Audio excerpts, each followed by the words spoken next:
The management of that cinema are a disgrace, but you've got them on the run. Yeah!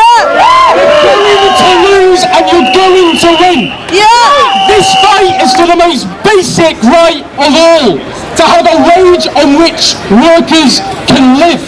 All workers, every single person in one of the wealthiest countries on the face of the earth should expect as a basic right a wage on which they can live. That's what we're asking for. That's what we're demanding.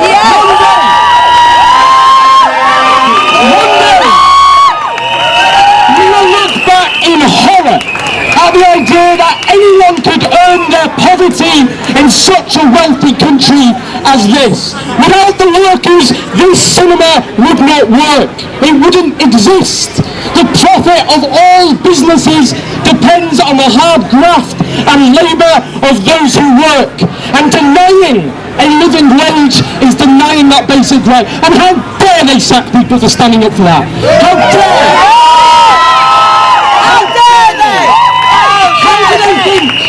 How do they think history will judge them?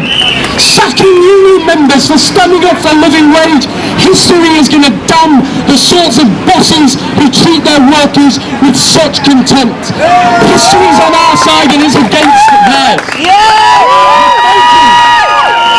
But what you're fighting for here isn't just workers at this cinema, it's workers all over Britain.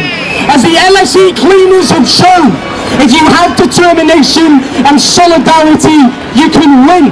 And the LSE's victory with those fantastic, inspiring people over there who we need to give another round of applause to.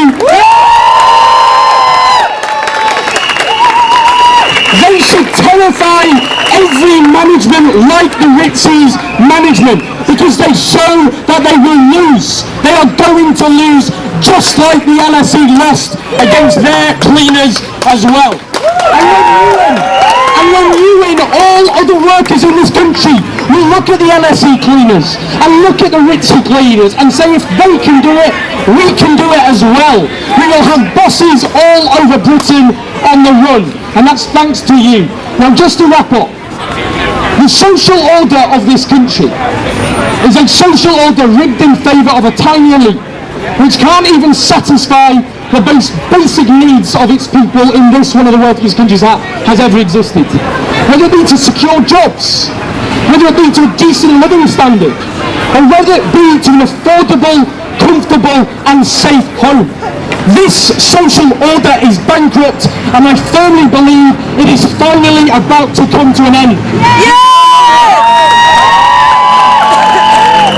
For more than a generation, a society that puts profit and money ahead of the needs and aspirations of its people, and the triumphalism they've had for a generation or more. They thought it was the end of history and they'd conquered us forever. But the tide is turning. They are terrified. They are rattled. Not just the management in there, but the political defenders of those people. They are now the most terrified people in this country, because people have had enough. And now the wind is in our sails. We've got the momentum in every sense of the word. History is on our side. So keep up this strength, keep up this solidarity, keep up this battle, and let's win here and in every single workplace, and kick out this government and build a society.